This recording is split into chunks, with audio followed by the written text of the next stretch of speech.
Yeah. Thank you to Dan for joining me. Thank you for everybody who's joining us right now.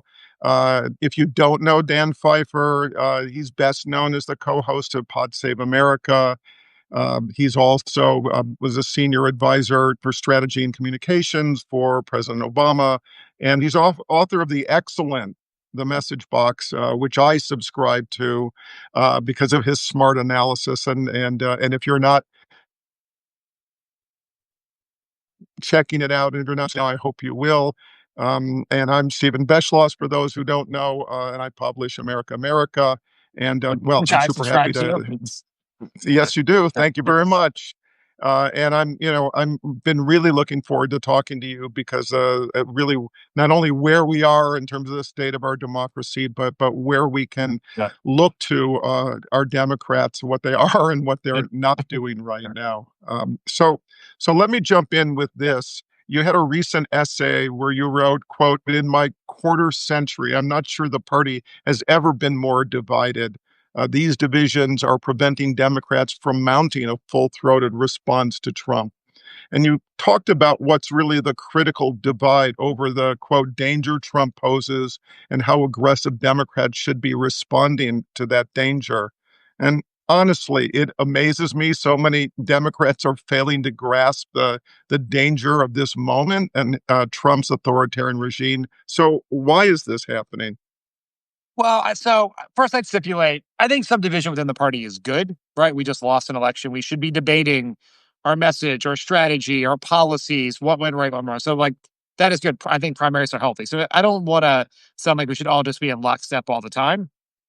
What I've been really been wrestling with is like looking at like why are certain Democrats responding certain ways? Why is Gavin Newsom taking this extraordinary step to redistrict California? And why is Chuck Schumer voting to keep the government open, right, earlier this year? And the framework I've used to help understand how every Democrat approaches this moment is that divide. Do you think Trump is an existential threat to our democracy, that we really are on the precipice of something very different and unprecedented in America? Or do you believe that Trump is absolutely terrible, but survivable? That if we can just keep our head down, do a good job of doing what we normally do, can we just make it? We'll make it through these next 4 years. Thermostatic public opinion. We might win the House. We'll probably win the presidency in 28, and then we can go about the business of putting this back together. And I think I'm very much in the former category. I think we are in a very dangerous moment. I'm very supportive of what Newsom is doing here in California. I'm Yeah. very frustrated with what Democrats are not doing. And I think the reason why, so this is, you're at the question you asked me is why are so many Democrats failing to maybe grasp? Grasp the moment. I think it's a couple things. I think one is simply a poverty of imagination. Then they simply cannot, this never in their very, very many cases, very long political careers, their very long time in Washington, they ever fathom a situation where you had a president who could gain so much power so quickly and would abuse that power so blatantly. And therefore, they can't imagine it happening. And they have, I think, misplaced faith in the bulwarks against an authoritarian president. I think they, some of these, I think these, some of these Democrats really do believe the private conversations they're having with Republicans, that there is some red line that if Trump could cross, that they would, and I think we've seen that, Yeah, they're speeding. Yeah. yeah, it keeps moving, keeps moving. They're not doing anything. And I think because once you get to the point where you believe it's an existential threat, you kind of have to throw normal traditional politics out the window and Right. think, widen the aperture and think about very aggressive means, mass strikes, mass protests, shutting down the government, if we had a debt ceiling leverage to push for something, things that we would not have considered otherwise. And I think that's just hard for people to fathom because it's not in the playbook. And I think that this really sort of gets it, like where the party is right now. Yeah, but the failure of imagination, I think that's been an ongoing problem for years, which includes being able to imagine what an authoritarian regime could mean, even with Project 2025, which laid out the playbook pretty clearly, and still people failed to grasp what the catastrophe could look like, which is, I think, where we are. But, we're 8, 9 months into this. Have they not grasped it now? I mean, is that inertia, that risk aversion so fierce amongst elected Democrats that they just can't bring themselves to recognize this is a five-alarm fire? I guess my question on that, I guess what we're going to have, there's a test of this coming up in 3 weeks, right? They're going to have to vote to fund the government. Yeah, And, and I think you can argue, so I think you can argue in good faith that there's real risk and danger in allowing Trump to have a shutdown, right? What can he do in that environment where he would then yeah, he be wants to shut down everything as it is. He's right? trying to dismantle it. And can you ever get it back open again, right? Or was he just, do we real like I worked in the federal government during a shutdown or in the federal government during several near shutdowns, like the anti-deficiency laws that prevent you from doing things during a government shutdown. Is Trump really going to abide by those? Right? Are they really going to send home all the non-essential personnel in the White House, and they'll just deem, just some people they don't like climate scientists, not essential, and send them home?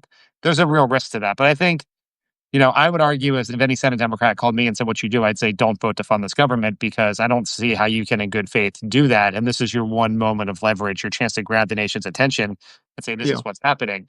But I think we'll see.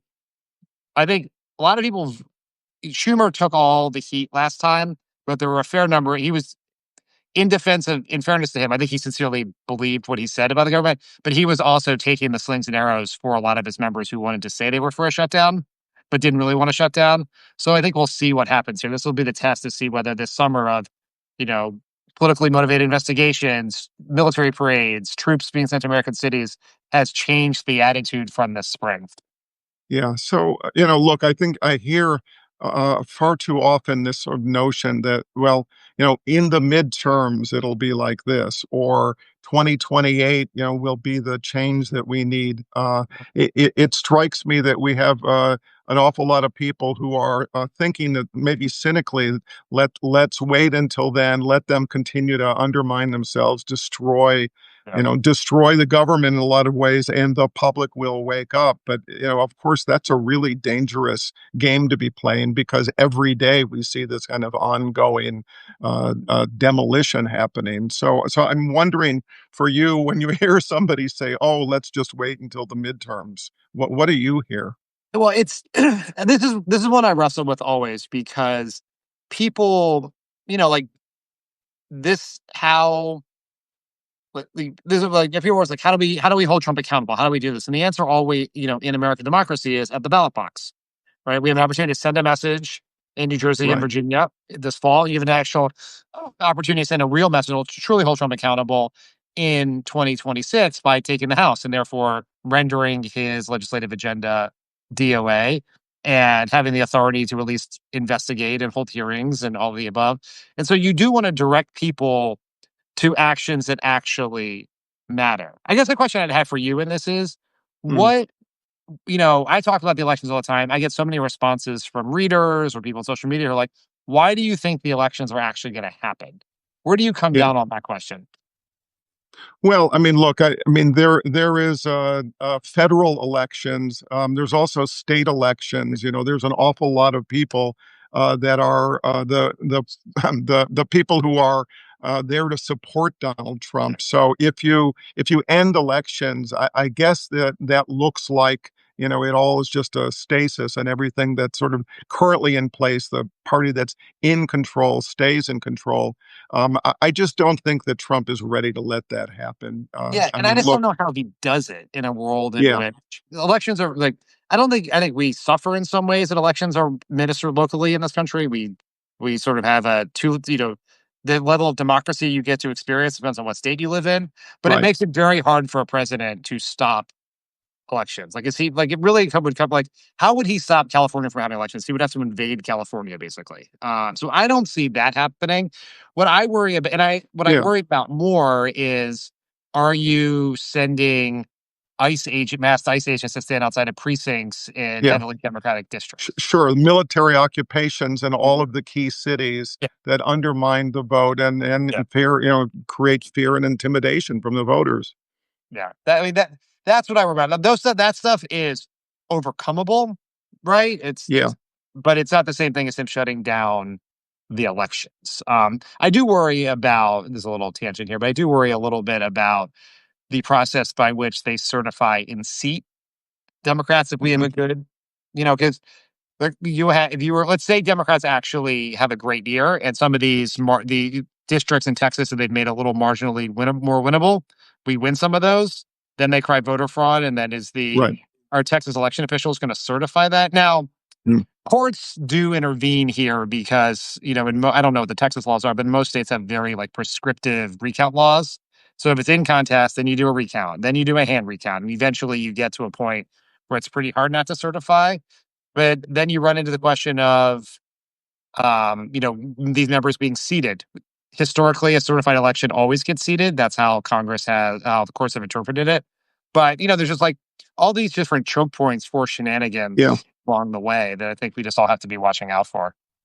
Yeah, I mean, there's a reason why Trump is trying to turn it into mail-in ballots, Yeah. again, all of this is about how do you suppress, depress the vote, and, obviously, that gives them more of a chance. I mean, I think in some ways, the key here is that, it is not a nationally run election, there are so many distinct, systems by which this happens state by state, I know municipality by municipality that a massive conspiracy besides literally having an emergency that sounds like a military occupation that stops the election is maybe the only way you really get to the point of nothing happening. Yeah.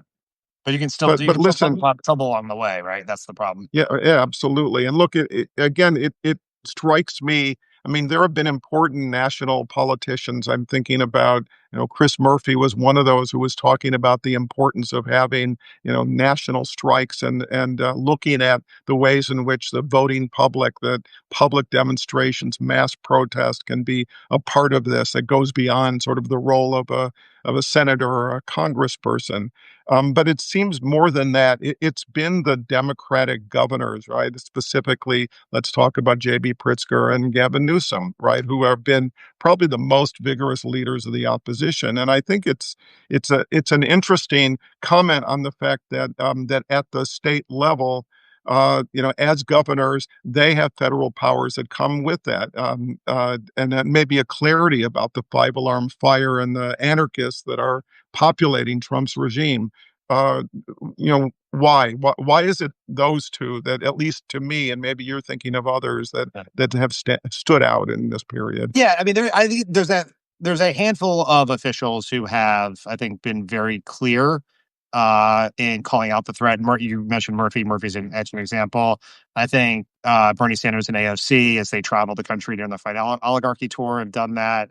They're Ro Khanna. There's a bunch, but Newsom and Pritzker have stood out, particularly among the governors. And there is this real contrast between their actions and their tone and some of their colleagues, like Governor Whitmer, who is taking a sort of a more old politics approach. He tried to work Right. with Trump, tried to deliver for constituents, which is, I think, a noble like motivation, right? Like these people elected her.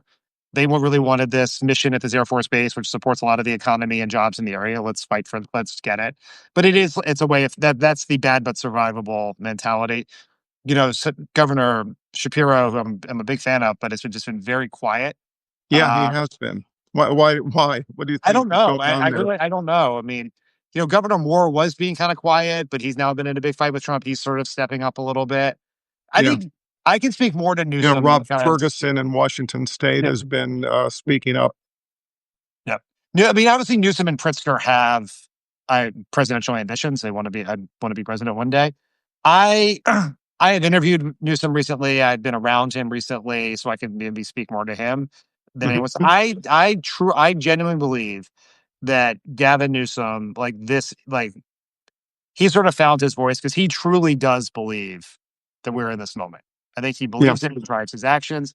Because I think in the past he was a somewhat at times cautious politician. He's had bold moments like authorizing gay marriages when he was mayor of San Francisco and things like that. But he didn't have to take on this redistricting fight. Like, he's put a lot of skin in the game here. And I just got the sense in talking to him that he truly believes we're at one of these moments. I think I haven't spoken to Pritzker, but I get Yeah. that sense too. Yeah, I mean, he's been very clear about literally using the phrase "a five-alarm fire" and making a lot of references to Nazi Germany and how how dangerous it is to sort of let this keep unfolding the way that it has. So that tells me that there's a level of gravity, and he keeps sort of saying, "Look, if you think I'm being hyperbolic, let me give you some historical reference Yeah. points." So, I take it seriously, and I will say that I'm encouraged that there are 23 Democratic governors, right? Yeah. We've started to see just in the last days this kind of alliance that's happening. Washington, Oregon, California, who have created a health alliance in response to the madness of RFK Jr. trying to destroy the essentially public health and specifically the vaccination system. Mhm. How important do you look at, again, at a state level, this sort of opportunity for Democratic governors, for governors to end up being really the fulcrum of the opposition? Well, it's where we have leverage as a party to actually do things, right? Like, Mhm. California's state policies, dictate a lot of what the national policies can be, because it's why they've the Trump administration, it's fought so hard to stop California's fuel emission rules, because if California demands cars be a certain amount of fuel efficiency, it's a big enough part of the economy that the rest of the auto industry is incentivized to meet California's standards. And so, like, it's in big chunks of the population. I think it's very important. These are just in a world in which we do not have this House or Senate majority, governors have a chance to actually be big voices, dictate policy for large amounts of people, band together to fill in gaps in the federal system, like which, as you mentioned, what California, Oregon, and Washington are doing around vaccines. And so I think Right. that this is a moment for Democratic governors to step up. And I think the other part of this is very important is in these blue states is to show that we can govern. Like, we need to show an alternative model of what progressive Yeah. leadership can look like. And I think that's very important for the Newsoms and the J.B. Pritzkers and the Whitmers and the Shapiros of the world as well. Whether they run for president or not, you want people to look at blue America and see a highly functioning society. Yeah. So I want to get into sort of talking about what are some of the key issues, for Democrats going forward. But, let's talk for a minute about Zoran Mandani, the New York mayoral candidate, because I think he's a really interesting, in some sense, test case for saying in this moment, it's time for more progressive policies, that's actually the future, not moving towards some more sort of general centrist kind of vision. And so, look, we know that neither Schumer nor Jeffries have endorsed him. He's the leading candidate. He's smartly recognized the issue of affordability, which is obviously connected with people. It's tapped into voters' concerns. Obviously, Trump is trying to reduce him, minimize him, demonize him as a communist. But what's going on with Schumer and Jeffries, and what do you think of Mamdani? I'm a huge fan of Mandani. I'm incredibly impressed with his campaign. I think he is a incredibly talented communicator. I spent a lot of time talking to various Democratic politicians and campaigns about messaging and what to say and how to say it. And there's this big challenge that every poll says affordability is a top issue. Inflation, prices, however you ask the question, it's always true. It is almost impossible for most people to get out a message about affordability. It just doesn't travel in this media environment. It Mm. doesn't get traditional news coverage. It certainly doesn't travel on social media. You got to talk about sort of cultural identity issues to get attention. And Mondani was able to make affordability go viral. And that is in itself like a huge feat. Like he I think there Yeah, are lessons, we can talk about them if you want. There are lessons for Democrats in how he did that. It begins with the fact that yeah, just he's very social media. well, it's just yeah, and he picked policies that were very easy to understand, like rent freeze, um, the grocery stores, city-run grocery stores, and he also picked policies that were very controversial that Yeah, had enemies who come out. Because if you want someone to hear about it. Like conflict drives coverage and drives conversation. And so the fact that all the right people from his perspective got really mad about his policies was helpful. Like you need a controversial policy. I mean, Trump sort of Right. pioneered this with the wall in Yeah. 2016. Because even if But you could sit there and say, I don't know that he's ever going to like there will actually be city-run grocery stores. So that's really the answer. But it's but set but a but let's signal. just say, is that a shocking thing? The idea of having, five Yes. government Yeah. run in communities that actually are food deserts and Yes. really need it. Yeah. I It's not a mean, radical idea by any stretch of the imagination. It seems it's like common not. sense to me. But even if you didn't buy it or you weren't against it, it sent a signal about how seriously he was taking the issue. Like the free buses, right? Was a Yeah, huge like that just said, oh, he gets it. He like and like you need to communicate in that way. I like there's definitely a hunger for at least in New York City, right? Like New York City is not a model for all of American sure. politics, but It's not certainly the was a country. hunger, It isn't. right? For a But taxing the rich is not an yes, idea yes. His policies are that's not simple to him. yes. The only part that I think he was able to pull off in New York that'd be hard to pull off other people is that he's specifically a member of it. He identifies as a member of the Democratic Socialists, right? That is Right. like the fact that he was able to do that, even doing that in New York, is still impressive anyway. But I took his win in that primary, his massive win in that primary, to say a couple things. One, he's just a generational political talent. Like Yeah. you can't I see it. I how he responds to things. I see how he does social media. I see he gets it. I see the way he's Sense always of available. humor.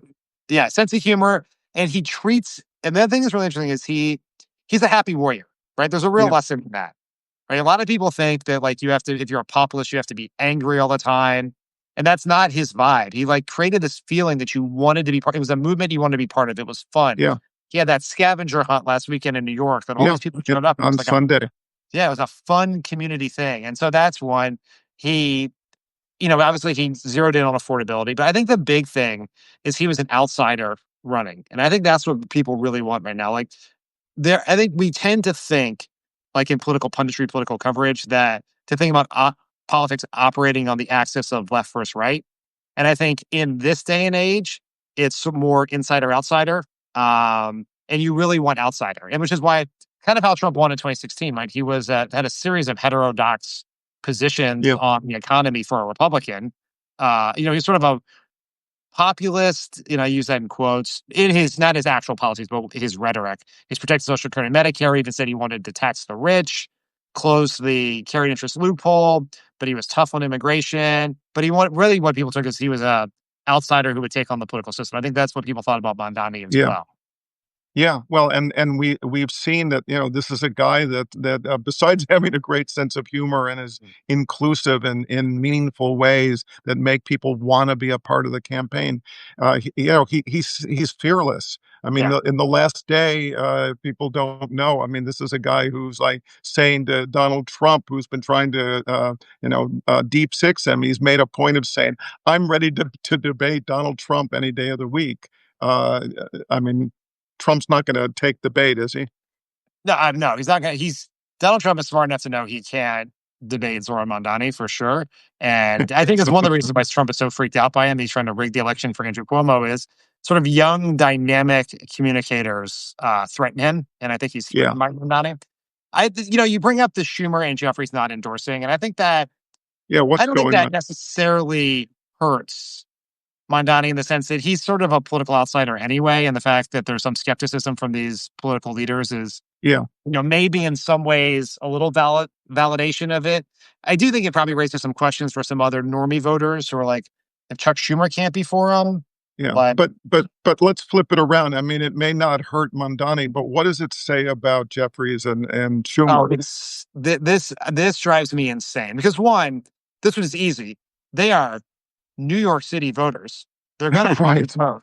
They are Hello. residents of Are the they city. really gonna stand by, Andrew Cuomo, really? Yeah. Yeah, I mean that's the craziest part. It's not like there is some other. I mean, one, they're Democratic leaders. He won the Democratic primary. You should get behind the Democratic nominee. And one of the reasons we should do that is the Democratic leaders like Chuck Schumer and Hakeem Jeffries told a whole bunch of frustrated liberals in both 2016 and 2020 that even though their candidate Bernie Sanders lost in those elections, they should get behind Joe Biden, Hillary Clinton and Yeah. Joe Biden and vote. And so what is going to what is the message it sends if they don't get behind Mamdani if if a more moderate candidate defeats AOC or someone like or Ro Khan or someone like that in 2028, and people are mad and frustrated and say, "Yeah, well, you got to vote blue no matter who," but you guys didn't do that Mm. in your own city. I really think they're playing with fire here, and I Yeah. just can't understand why they're making this so painful. It would have been so easy the day after the primary to say, I don't agree with them on everything. We have some real disagreements. We're going to work on it. But the voters, the Democratic voters of my city have spoken. And then just be Yeah. done with it. But instead, they're Yeah. pulling off the band aid so slowly that it's like, what's going to It, happen it, when ma- they go to the polling place? It's nuts. yeah. I mean, it shines the light on them Yeah. rather than it does on Yeah. whatever the flaws may be with Yeah. Mamdani.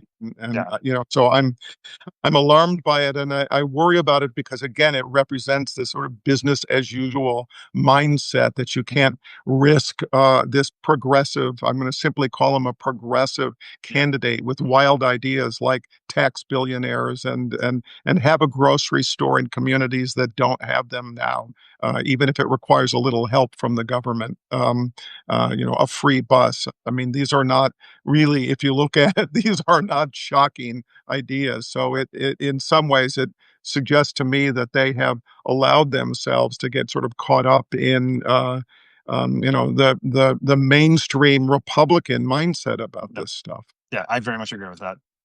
So let's talk a few more things. Yeah. Issues Yeah. looking forward. RFK and Health, the Department of War, Mm. Epstein files, which has been more sticking more than I expected. Mass deportations in a police state with masked men kidnapping people off the streets, rising prices, rising inflation, rising unemployment, military occupations of American cities. What I mean, look, the issues keep arising on a daily basis, but try to look forward and suggest what you think might be some of the most critical issues. Well, I like obviously we do any poll, they're going to say it's the economy. And we're recording this. We're obviously we're talking to people on Friday here. Yeah, After we had just an absolutely miserable jobs report, which continues to show right. slowing of the economy. If you look at the chart, the economy was probably slowing anyway, but you look at the chart from Liberation Data now, it seems pretty clear that Trump's policies have made a situation much worse. Like, Yeah. The economic. only thing that's been liberated is sanity. Yes, that's right. That's exactly right. And, it's like the guy did run on a promise to cut prices, and that his economic policy is specifically designed to raise prices is like a very strange political choice. And he'll probably pay some prices for that. Or pay political price for that, no pun intended. I think the hard part here, and I really want Democrats to try to do, is try to stitch together a bunch of the things you mentioned, right? Which Mm. is the creeping authoritarianism, the mass agents seizing, to disappearing from off the streets, the Trump threatening to take away people's citizenships, extrajudicial wars that were just starting in Venezuela without any explanation or any congressional Yep. approval, and tell a story about a radical, extreme president who is posing a danger to all of us. And you have to, I think you have to tell that story because right now, the Democrats too often, like you poll on this, right? I have this conversation all the time where it's like, I'm like scream, like you and I, people like us are screaming from the rooftops, like we're in a very, very bad place, right? Like, listen to Governor Newsom, listen to Jimmy Pritzker, we're in a bad, serious place. So like the American people don't agree with you yet. Yeah. If they don't see They're it not. that way. Yeah. And Democrats typically take that polling information and use it as a note of caution. And I think it should be a call to action, right? So it's like Mm. if they don't believe that yet, how do we get them to believe it? How do we help? How do we wake them up, open their eyes to what's happening? How do we get them to share our concerns to Yeah. motivate them to turn out in massive numbers in 2018? Because I think they're kind of looking at it like Democrats do well in midterms. So, and this is a pretty close, it should be a good year for us. If we can just do fine, we can get the majority. And that may be true. That may even still be true after Mm. all the gerrymandering's done. But it's just like a loser mentality of approaching it where it's Yeah, like, and it's deeply cynical. I yeah, mean, as if everything that's happening between now and then can just yeah, be sort of looked over, looked yeah, beyond, and just wait. yeah. And so I think we should try to like wake people up, get them motivated, get them to understand, and have them turn out in massive numbers and send a real Yeah. message. right? Not Yeah. just a small majority if we're lucky. So one of those versions of getting out in mass numbers, and I've spent a lot of time talking about the necessity of public protest. I repeat maybe ad nauseum about the importance of getting to 12 million, which represents 3.5% of Yeah. the population, which is sort of the research suggesting that then at 3.5% of the population, you have the capacity to be able to drive political change. And that's, a starting point that's been true and been proven on a number of countries around the world in terms of being able to both sort of remove leaders and change governments. Yeah. 12 million. The No Kings protest was probably half that, 5 million plus. How important do you think that kind of mass protest can be? And with all that about elected officials, and now we're really talking about Republicans. Can they be moved? I don't know if Republicans can be moved. I mean, they certainly are not going to be moved between now and the filing deadlines in their districts. Because right now, because of gerrymandering, because of Trump, they're much more afraid of being primary than losing in general. So they kind of always think about this in like sequentially, like we're going to be this way until we have to navigate. We can't get primary. So we get primary, and Trump endorses our opponent, we definitely lose. We have no shot. So we got to like get through that gate first, and then we'll figure out the Yeah, general election. And we still have, we have like 9 to 10 months before filing deadlines in some places. So we got a ways to go here. yeah. Will they break with Trump down the stretch? It's hard to say. I think they are cult of personality. We sort of have to win by enough that Mhm. we have to send like a real message that there's political vulnerability in being with Trump, and that's a 2018 for Democrats 2018 style win. That's a 1994 2010 margin. Is that the margins will not be as big because we're more gerrymandered now. America's more polarized, so you don't have a bunch of In 2010, we had a bunch of these Democrats who were sitting in very Republican districts that even Obama lost Yeah, in that election, and like and we had a bunch of people who won in '06 and '08 who like came in with the tide. Then when the tide receded, they were just like left sitting there. We don't have people like that anymore. But you need a real win. You need a win that everyone will see it. You have to beat expectations here. And I yeah. think that's Not everything that's only a real sorry, not only a real win, but a real loss. yeah. Yeah, And that's look, right. for the record, I was, among those who said, not only that Kamala Harris needed to win, she needed to win overwhelmingly because that was, the scale of a loss may be the only way to get enough of the MAGA crowd to begin to rethink, do I really want to be a part of this losing trajectory? Yeah. That was the real um I remember I was sitting in the Obama White House when Republicans were had gone even more radical after Obama won in 2012 and they tried to blow up the government in 2014. And the sort of thought was that the recent political history would suggest that if and when we won in 2016, they would look in the mirror and try to come up with a different approach. Because if you lose three in a row, that's what the Democrats did after 88. You lose three in a row, you sort of do it. But then Trump won, and then if Biden had won by a lot, if Biden had won by what the polls thought Biden was going to win by in 2020, maybe they would have said, "Oh, this was a very bad 4-year experiment with Donald Trump. We have to do Right, something different." And then that right. election was so If close, only. and Trump was able to convince everyone he didn't lose, and here we are.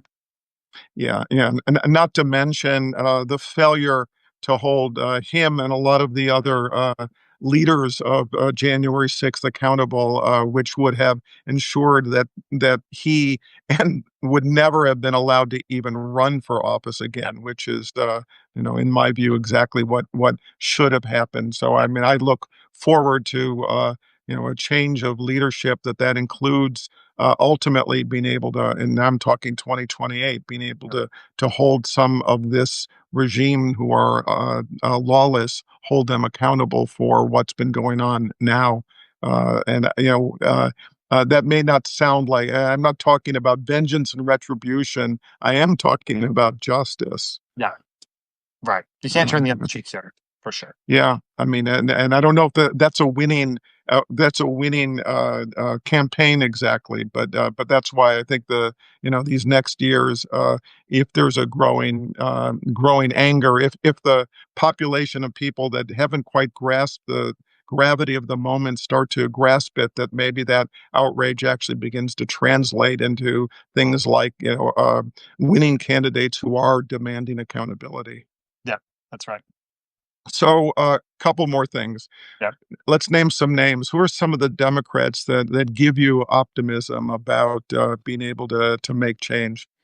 Yeah, I mean, I actually think we have a pretty great Democratic bench right now. There's some just obviously we mentioned Mandani. I think AOC is also a generational political talent. There are Yeah, really smart, interesting people in the House, like Sarah McBride, Jake Auchincloss, Greg Casar. I mean, they're really I had a chance to go speak to the House Democratic Caucus and spend some time with them at the retreat back earlier this, I guess, February or March or something like that.